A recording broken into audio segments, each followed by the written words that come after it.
नमस्कार दोस्तों, आर्थिक विचारों का इतिहास विषय के इस वीडियो लेक्चर सीरीज़ में एक बार फिर से मैं doctor Aruna Kaushik, associate professor, department of economics, government arts girls college Kota, आपका बहुत स्वागत करती हूँ। पिछली जो 3 वीडियो लेक्चर हमने इस विषय के डिस्कस किए, उसमें हमने वाणिज्यवाद विषय पर विस्तार से चर्चा की। आज हम प्रारंभ करने जा रहे हैं अर्थशास्त्र के प्रथम वैज्ञानिक संप्रदाय प्रकृतिवाद के बारे में डिस्कशन। तो फ्रेंड्स, जैसा कि मैंने अभी आपको बताया, प्रकृतिवाद या फिजियोक्रेसी, इसको अर्थशास्त्र का पहला साइंटिफिक स्कूल ऑफ इकोनॉमिक्स माना जाता है। फ्रेंड्स, आज के इस लेक्चर में हम डिस्कस करेंगे कि प्रकृतिवाद क्या है और इसकी ऐतिहासिक पृष्ठभूमि क्या है तथा इसके उदय के प्रमुख कारण कौन से हैं। इसके बाद की जो अगली 2 कड़ियाँ हैं, उसमें हम प्रकृतिवाद के प्रमुख सिद्धांत के बारे में पढ़ेंगे और लास्ट कड़ी में हम पढ़ेंगे कि प्रकृतिवाद की क्या क्या विशेषताएं या इसके गुण हैं, इसके फिर पतन के क्या कारण हैं और इसमें कौन कौन सी कमियां या इसकी आलोचनाएं हैं। तो दोस्तों, प्रकृतिवाद जो शब्द है, ये बेसिकली फ्रेंच के फिजियोक्रेसी का हिंदी अनुवाद है। फिजियोक्रेसी जो शब्द है वो ग्रीक के फिजियस एंड क्रेटस 2 शब्दों से मिलकर बना है, जिसका अर्थ होता है प्रकृति का शासन। तो प्रकृतिवाद का जो अर्थ है वो है गवर्नमेंट ऑफ नेचर या प्रकृति का शासन। फ्रेंड्स, हम पहले पढ़ चुके हैं कि 16वीं शताब्दी से लेकर के 18वीं शताब्दी के मध्य तक फ्रांस और यूरोप के अन्य देशों में वाणिज्यवादी विचारधारा का बहुत बोलबाला था और जो सारी आर्थिक नीतियां थी वो वाणिज्यवादी सिद्धांतों के अनुसार ही फॉर्म की गई थी या निर्मित की गई थी। 18वीं शताब्दी के उत्तरार्ध में फ्रांस में कुछ प्रबुद्ध अर्थशास्त्रियों के समूह ने एक और विचारधारा का विकास किया, जिसको कि हम प्रकृतिवाद कहते हैं। तो इसकी जो परिभाषा है हम इस प्रकार से कर सकते हैं कि प्रकृतिवाद 18वीं शताब्दी के उत्तरार्ध में फ्रांस के कुछ प्रबुद्ध अर्थशास्त्रियों के समूह द्वारा विकसित विचारधारा है, जिसकी यह मान्यता है कि किसी भी राष्ट्र में धन की उत्पत्ति केवल कृषि तथा भूमि विकास से ही हो सकती है। राज्य को प्राकृतिक नियमों में हस्तक्षेप नहीं करना चाहिए। प्रकृतिवाद को अर्थशास्त्र का हम पहला आर्थिक संप्रदाय मानते हैं। दोस्तों, अब हम ये समझने की कोशिश करते हैं कि किन परिस्थितियों में या किस ऐतिहासिक पृष्ठभूमि में प्रकृतिवादी विचारधारा का उदय हुआ। फ्रेंड्स, ये जो विचारधारा है, इसके जो प्रमुख प्रवर्तक या जो प्रमुख विचारक हैं जिन्होंने इस विचारधारा के विकास में योगदान दिया, वो हैं फ्रांसिस कैने, मार्क्विस डी मिराबू, दुपों दी नमूर और रॉबर्ट टर्गो। वैसे तो और भी फ्रांस के विचारकों का इसमें योगदान है, लेकिन इन चारों का सबसे प्रमुख योगदान इसमें माना जाता है। फ्रांसिस कैने इस विचारधारा के सबसे प्रमुख विचारक हैं।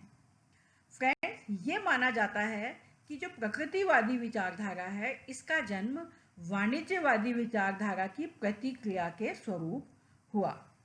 हम जानते हैं कि यूरोप में लगभग 250 सालों तक वाणिज्यवादी विचारधारा का प्रभुत्व रहा और जो वाणिज्यवादी नीति थी, उसने जो उस समय के जो नोबल पीपल थे या एलीट क्लास थी, रईस थे, उनको और जो व्यापारी वर्ग था उसको हद से ज़्यादा सपोर्ट किया या उनको फ़ायदा पहुंचाया, और जो आम जनता थी उसके कल्याण पर इस विचारधारा ने ज़्यादा ध्यान नहीं दिया। तो धीरे धीरे यूरोप में, विशेषकर फ्रांस में, वाणिज्यवादी विचारधारा के विरोध में प्रतिक्रिया होनी शुरू हो गई। और फ्रेंड्स, हम ये भी जानते हैं कि ये जो समय था, इसमें यूरोप में पुनर्जागरण हो चुका था, और पुनर्जागरण के बाद समाज में, राजनीति में, विचारों में, दर्शन में, सभी में स्वतंत्रता और अहस्तक्षेप की जो नीति थी वो प्रमुख विचार या नीति बनकर उभरने लगी थी। तो आर्थिक क्षेत्र में भी स्वतंत्रता और अहस्तक्षेप, ये दोनों मुद्दे यूरोप में विचारकों के लिए प्रमुख आकर्षण बन गए। प्रकृतिवादी जो विचारक थे, उनका मत था कि वाणिज्यवादी विचारधारा और नीतियों ने राष्ट्र को हानि पहुंचाई है। तो धीरे धीरे करके इन्होंने वाणिज्यवाद के विरोध में और इसकी आर्थिक नीतियों के विरोध में आवाज उठानी शुरू हुई। फ्रांस में इस विचारधारा का सबसे पहले प्रारंभ हुआ। ये कहा जाता है कि जब वाणिज्यवादी सोने चांदी में लगे हुए थे, तो प्रकृतिवादियों ने कृषिगत उत्पादन के रूप में वास्तविक धन के प्रादुर्भाव पर, इसकी उत्पत्ति पर बल दिया। प्रकृतिवाद और वाणिज्यवाद के बीच में जब हम तुलना करते हैं, तो हमेशा ये कहा जाता है कि जो वाणिज्यवादी लोग थे वो साधारण लोग थे, जिन्होंने सिर्फ व्यापार पर और धन कमाने पर ध्यान दिया। लेकिन जो प्रकृतिवादी थे, इन्होंने विभिन्न आर्थिक क्रियाओं के महत्व को तथा संबंध को समझा। प्रकृतिवाद में जो सभी आर्थिक क्रियाएं, जैसे कि उत्पादन, वितरण आदि पर ध्यान दिया गया है। तो संक्षेप में हम ये कह सकते हैं कि जो प्रकृतिवादी थे वो बेसिकली सुधारक या रिफॉर्मर थे, जिन्होंने 300 साल तक चली आ रही यूरोप की जो मान्यताएं थी, परंपराएं थी, नीतियां थी, जनता का जो शोषण था, उसके विरोध में आवाज उठाई और आर्थिक क्षेत्र में एक नई जो बयार थी इनके विचारों से आई। फ्रेंड्स, जीड एवं रिस्ट, जिनको कि आर्थिक विचारों के इतिहास को कलमबद्ध करने का श्रेय जाता है, उनका यह कथन है कि प्रकृतिवादियों को सही अर्थों में अर्थशास्त्र का प्रथम संप्रदाय होने का श्रेय जाता है। आर्थिक विचारों के इतिहास में विचारकों के इस छोटे से समूह का आगमन हृदय को छू जाने वाला है। ये प्राकृतिक नियमों में विश्वास रखते थे, जो कि संपूर्ण ब्रह्मांड को नियंत्रित करते हैं। तो फ्रेंड्स, जीड एंड रिस्ट का ये जो कथन है, ये प्रकृतिवादियों की जो महत्व है, उसकी महत्ता है, और आर्थिक विचारों के इतिहास में जो इसका महत्व है, इसको प्रकट करने के लिए एक सफिशिएंट कोटेशन या लाइन है। इसी प्रकार से एक और प्रमुख अर्थशास्त्री जिन्होंने कि आर्थिक विचारों के इतिहास लिखा है, वो कहते हैं कि प्रकृतिवाद के साथ हम आर्थिक विचारों में संप्रदाय तथा व्यवस्थाओं के युग में प्रवेश करते हैं। फ्रेंड्स, हम जानते हैं कि जो अर्थशास्त्र विषय है, उसको पहले एक अलग से क्रमबद्ध या वैज्ञानिक विषय के रूप में नहीं पढ़ा जाता था, बल्कि ये राजनीतिक विचारधारा का या राजनीतिक जो विज्ञान है उसी का एक अंग माना जाता था। तो सबसे पहला जो स्कूल ऑफ इकोनॉमिक्स है, जिसको हम कहते हैं आर्थिक विचारों के इतिहास में, वो है प्रकृतिवाद। और जो अर्थशास्त्र की एक सबसे बड़ी और प्रमुख विचारधारा है, जिसको कि हम परंपरावादी अर्थशास्त्र कहते हैं, तो उसके नींव रखने वाला जो संप्रदाय या स्कूल ऑफ इकोनॉमिक्स है, वो भी प्रकृतिवाद ही है। प्रकृतिवाद के उदय के और विकास के कौन कौन से प्रमुख कारण हैं, ये हम डिस्कस करते हैं। तो 1750 के आसपास, या यूं कह लें कि 18वीं शताब्दी के मध्य के बाद फ्रांस में विशेष तौर पर इस विचारधारा का जन्म हुआ। और उस समय फ्रांस का जो वातावरण है वो इस विचारधारा के पनपने के लिए बहुत ही अनुकूल था। बहुत सारे राजनीतिक, आर्थिक और सामाजिक कारण थे जिन्होंने इस संप्रदाय के उदय में अपना योगदान दिया। दोस्तों, जो इतिहास के विद्यार्थी हैं उन्होंने पढ़ा होगा कि ये जो समय था, इस समय में जबकि वाणिज्यवाद फल फूल रहा था, फ्रांस में जो लुई 15 और लुई 16 का शासन था, इस शासन को फ्रांस में ही नहीं बल्कि विश्व में इतिहास में सबसे अराजकतापूर्ण जो राजनीतिक व्यवस्था या शासन व्यवस्था है उसके लिए जाना जाता है। तो ये जो समय था, इसमें जो राजा के दरबारी और जो अमीर लोग थे, उन्हीं को मद्देनज़र रख के या उन्हीं को दृष्टिकोण में रखकर सभी राजकीय नीतियां, नियम निर्मित किए गए। और जो साधारण जनता थी उसके लिए जीवन बहुत ही कष्टपूर्ण था। किसान, कामगार, कारीगर, इनके लिए कोई भी कल्याणकारी कार्य नहीं किए गए। और ये जो शासन था, इसके विरुद्ध फ्रांस में जो क्रांति हुई, फ्रेंच रेवोल्यूशन, उससे हम सभी वाकिफ़ हैं, जिसने विश्व में शासन व्यवस्था का और विचारों में एक क्रांतिकारी परिवर्तन उत्पन्न किया। तो इसके जो प्रमुख कारण हैं उसमें से एक है जो दमनकारी वाणिज्यवादी नीतियाँ। पहले भी हम डिस्कस कर चुके हैं कि वाणिज्यवाद जो था उसमें केवल जो प्रबुद्ध वर्ग था या जो धनी वर्ग था या जो संपन्न वर्ग था, जिसके हाथ में शक्ति थी, उन्हीं को ध्यान में रखते हुए आर्थिक नीतियाँ बनाई जाती थी। तो जो प्रकृतिवाद था वो आवश्यक रूप से वाणिज्यवाद के विरुद्ध एक विद्रोह था। हम जानते हैं कि फ्रांस के जो प्रसिद्ध वित्त मंत्री थे कॉलबर्ट, उनके नेतृत्व में वाणिज्यवाद अपने चरम पर पहुंच चुका था और इस युग में कृषि की बहुत अधिक उपेक्षा की गई। किसान थे, उनकी स्थिति ठीक नहीं थी, उनके ऊपर तरह तरह के नियंत्रण लगाए जाते थे।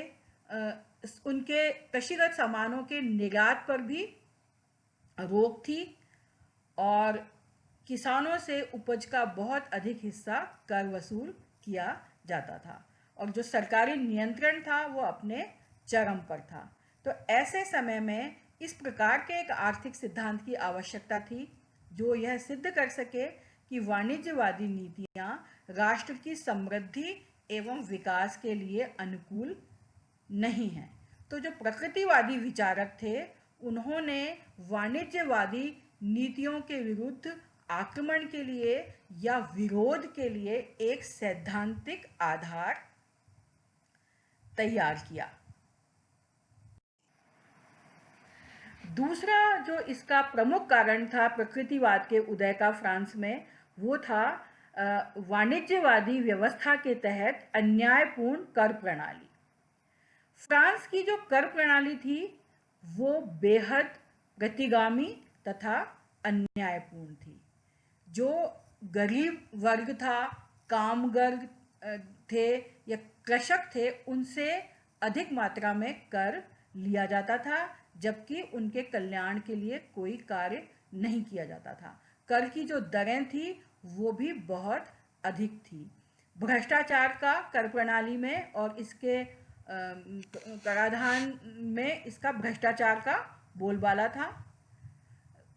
अभी मैंने आपको बताया कि कुल भूमि का 2/3 जो हिस्सा था वो केवल अभिजात्य वर्ग और पादरी जो लोग थे उनके आधिपत्य में था। तो जो कृषक थे वो भूमिहीन थे और जो खेती करते थे या जो उपज होती थी उस पे कृषकों को तो बहुत अधिक कर देना पड़ता था, जबकि जो अभिजात्य वर्ग था और पादरी वर्ग था वो कर मुक्त थे।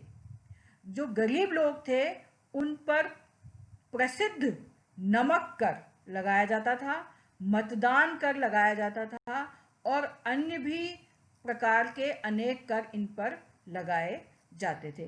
तो जो इतिहास विषय के विद्यार्थी हैं वो नमक कर के बारे में जानते हैं कि फ्रांस में नागरिकों के लिए ज़बरदस्ती एक निश्चित मात्रा में नमक खरीदना अनिवार्य कर दिया गया था तथा इसके ऊपर इसकी एक तो कीमतें भी बहुत अधिक थी और इस पर बहुत ऊंची दर से कर लगाया जाता था और फ्रांस की जो गरीब जनता थी वो ये भार वहन करने में असमर्थ थी। तो जो फ्रेंच रेवोल्यूशन थी जिसमें कि वाणिज्यवाद के विरोध में और कॉल्बर्टवाद के विरोध में और किंग लुई 16 के विरुद्ध में क्रांति हुई और विरोध हुआ, उसमें इस नमक कर का भी ऐतिहासिक महत्व है।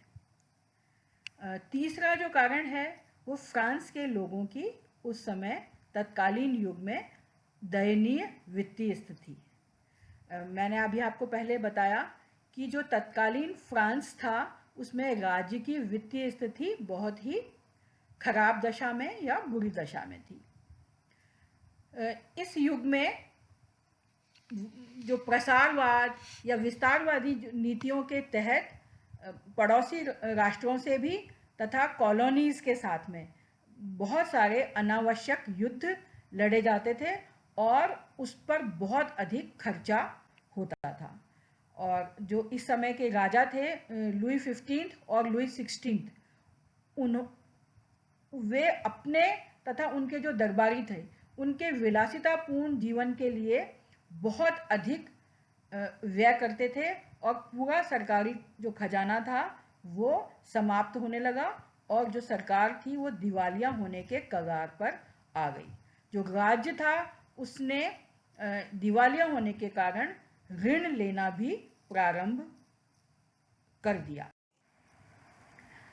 इसके अतिरिक्त वाणिज्यवाद के विरोध में आवाज उठने का जो एक और कारण था वो था किसानों का इस युग में होने वाला शोषण। वाणिज्यवादी युग में फ्रेंड्स जमींदार तथा जो अभिजात्य वर्ग था वो किसानों का अनेक प्रकार से शोषण करता था। हमने पहले भी डिस्कस किया कि उपज का अधिकांश जो हिस्सा था वो जमींदारों के द्वारा हड़प लिया जाता था। राज्य के द्वारा किसानों पर भारी मात्रा में कर लगाए जाते थे।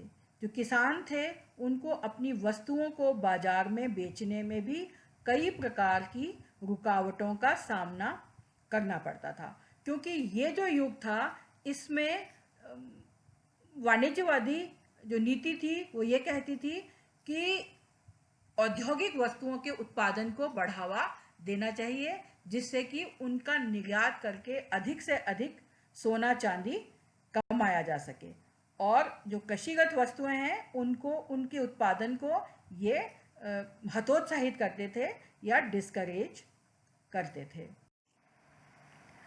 फिर फ्रेंड्स हमने इतिहास में पढ़ा है कि इंग्लैंड में खास तौर से यूरोप के सभी देशों में और विशेषकर इंग्लैंड में कृषिगत क्रांति हुई। हम सब जानते हैं कि 11वीं शताब्दी से लेकर के 13वीं-14वीं शताब्दी तक यूरोप में बहुत सारे वैज्ञानिक आविष्कार हुए और ये जो वैज्ञानिक आविष्कार थे इनका उपयोग सबसे पहले कृषि के क्षेत्र में किया गया।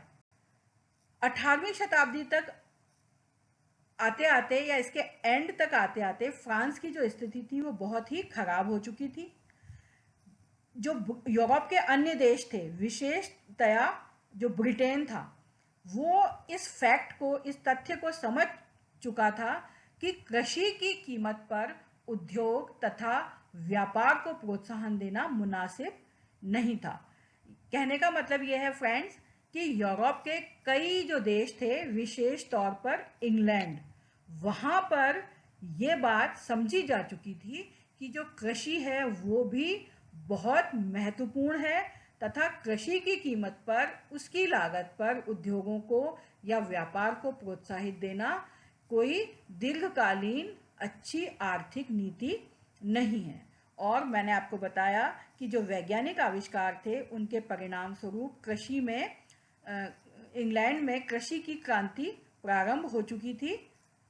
तो धीरे धीरे फ्रांस के जो लोग थे उनका भी कृषि की ओर ध्यान आकृष्ट हुआ और भूमि की तरफ, कृषि के महत्व की तरफ तथा नेचुरल ऑर्डर यानी जो प्राकृतिक व्यवस्था है उसका महत्व फिर से पुनर्स्थापित होने लगा। फ्रेंड्स, ये जो युग था इसमें यूरोप के विभिन्न देशों में, विशेषतया फ्रांस में दार्शनिक क्रांति भी हुई। मैंने पहले भी आपको बताया यूरोप में सुधारवादी आंदोलन हुआ और पुनर्जागरण आंदोलन हुआ। इसका यूरोप में सभी जीवन के जो आयाम थे, चाहे वो दर्शन हो या राजनीति हो या अर्थव्यवस्था हो या साहित्य हो, संस्कृति हो, कला, स्थापत्य, सभी पर इसका गहन प्रभाव पड़ा। तो ये जो पुनर्जागरण आंदोलन था इसके कारण यूरोप में राजनीतिक दर्शन में भी मूल्यों को बढ़ावा मिलने लगा। जो राजनीति थी वो थोड़ी सी वैल्यू बेस्ड होने लगी। धन की बजाय व्यक्ति की महत्ता में वृद्धि हुई।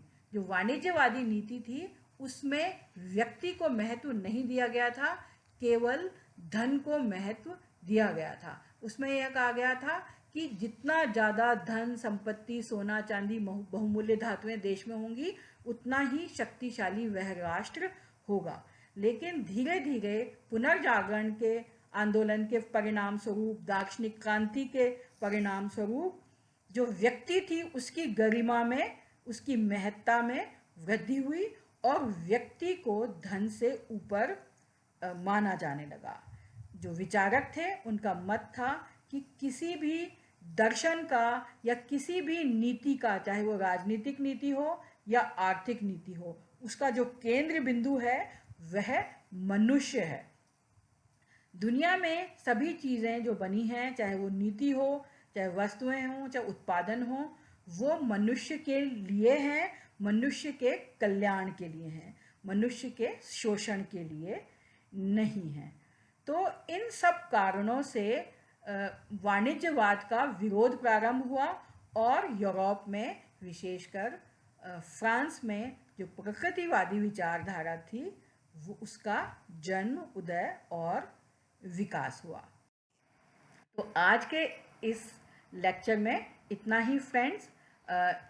हमने काफ़ी डिटेल में जो प्रकृतिवाद है उसके उदय के कारण डिस्कस किए और भी विस्तार से इस विषय को पढ़ने के लिए इस जो स्लाइड है ये वाली, इस पर कुछ बुक्स रिकमेंडेड हैं और कुछ लिंक्स भी, तो आप डिटेल में इसको पढ़ सकते हैं। अगली जो हमारा वीडियो लेक्चर होगा उसमें हम प्रकृतिवाद के जो प्रमुख सिद्धांत हैं उनके बारे में विस्तार से चर्चा करेंगे। तो आज के लिए इतना ही काफ़ी फ्रेंड्स। इस लेक्चर को ध्यान से सुनने के लिए, समझने के लिए आपका बहुत बहुत धन्यवाद। आशा है कि यह लेक्चर आपके लिए उपयोगी साबित हुआ होगा। तो अगले वीडियो लेक्चर में फिजियोक्रेसी विषय के या प्रकृतिवाद विषय के पार्ट 2, जिसमें कि प्रकृतिवाद के हम सिद्धांत पढ़ेंगे, उसके साथ हम फिर मिलेंगे। धन्यवाद।